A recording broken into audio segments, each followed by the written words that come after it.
What's up, everybody? Welcome to today's episode of Garage Talk on geartubetv.com and the GearTube TV YouTube channel. In today's episode, we're going to talk a little bit more about some things going on in the automotive industry, and we're going to do a little work on the Jeep. That's right, the Guitarmageddonzl1 project Jeep.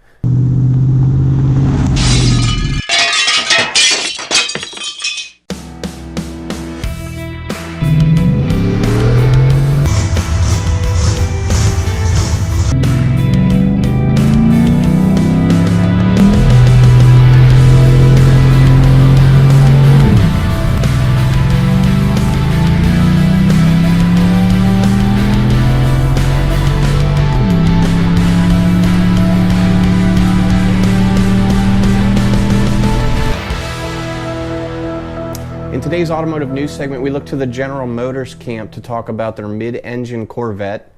There are prototypes, as we'll call them, cars in camouflage, currently seen driving around Michigan area. Some of the photos have surfaced this week. And pardon me while I do look at my phone a little bit for some of the story. Basically, what they're talking about is the new mid-engine Corvette. General Motors is trying to benchmark that against the Porsche 911 Turbo S. Now, what's been seen is the mid-engine Corvette that's been driving around with manufacturer plates has had a Porsche 911S with it everywhere it goes. Now, the Porsche has also manufacturer tags, which means more than likely General Motors purchased the car to, run it side by side with the mid-engine Corvette and use it for some of their engineering.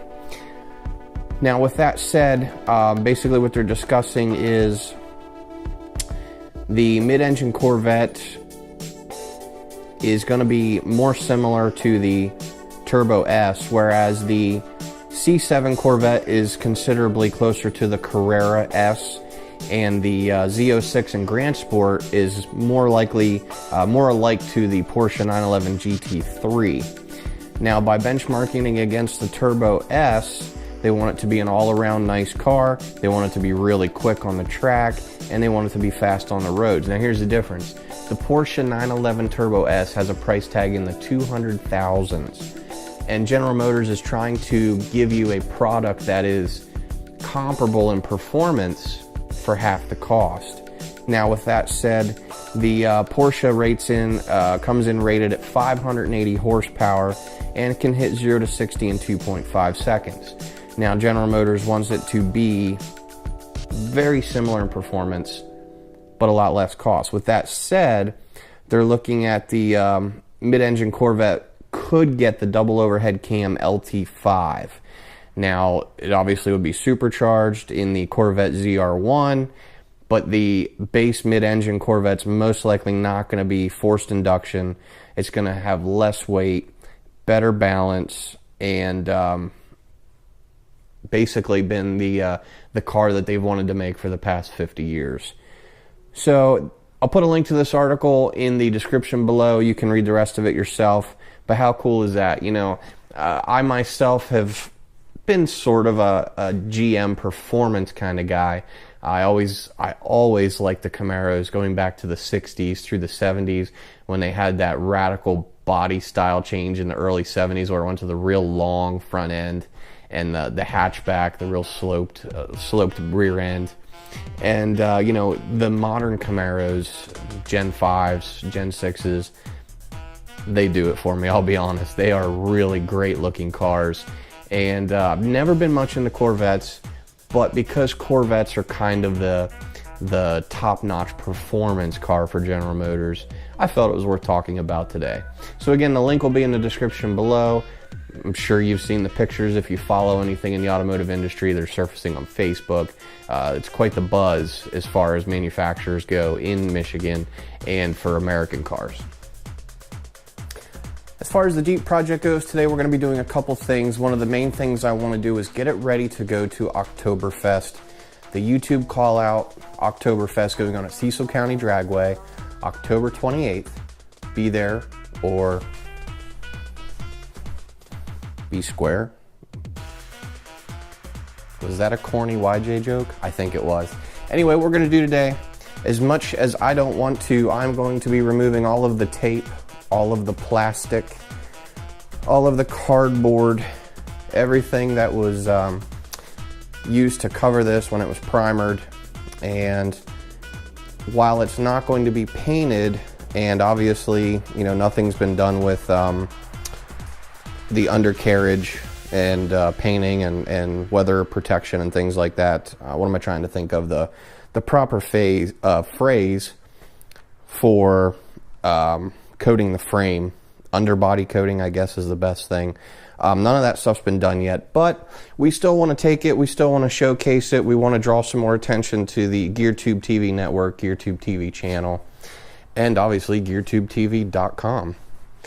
In addition to removing all the plastic and tape, I'm going to try to get all of the important body parts test fitted. That would be the tailgate, the windshield frame, even though there's no glass in it. Hopefully by doing this, it's not going to cause too much torque and twist on the windshield frame, because obviously I don't want to bend that. And the glass is pretty imperative for the structural rigidity of the windshield frame. And obviously the hood. I want to get the hood fitted on there. I'm not going to put the latches on as far as on the fenders, because there is a latch mechanism here that would hold the hood down, you know, while we travel on the trailer to the YouTube call out. Nothing will be done with the interior other than the passenger seat has been removed, and everything will stay the same there.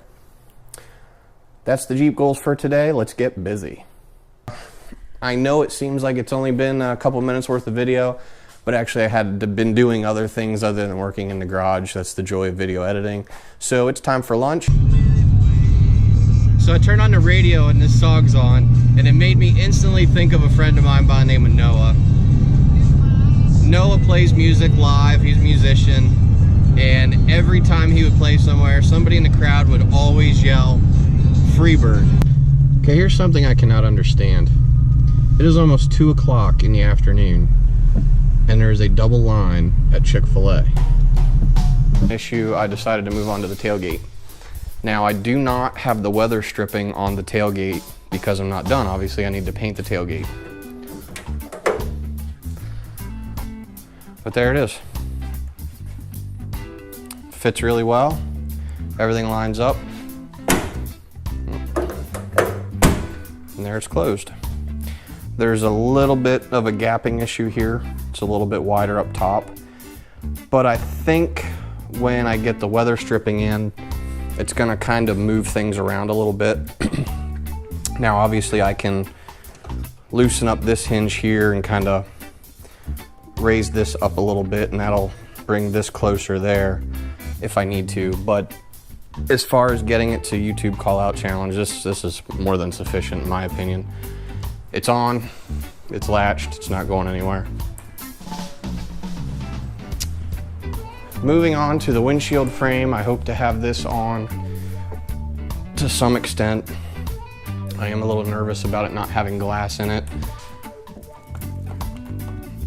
The wiper motor's just kind of gonna tuck up in here as best it can. And then ideally the windshield frame tied into the roll bar supports. And then it'll look a lot more like a Jeep, even though there's no glass in it.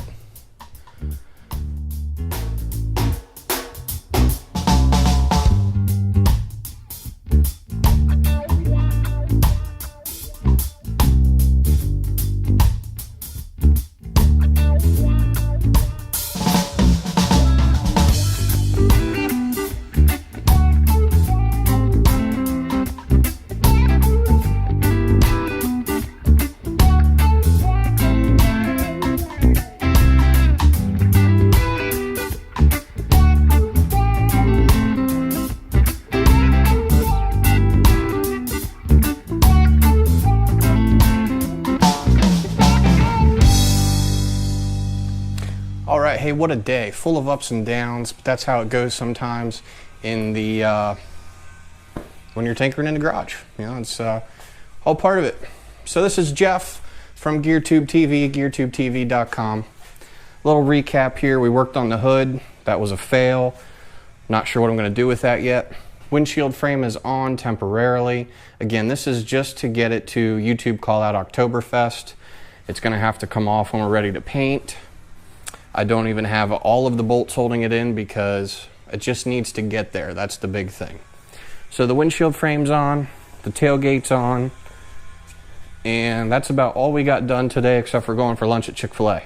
Oh, and I put the antenna on just because. It was actually really simple. It's only 3 screws, so I thought, what the heck, I'll put it on anyway. Got the battery tender on it, giving it a good charge. If you like what you see, please subscribe.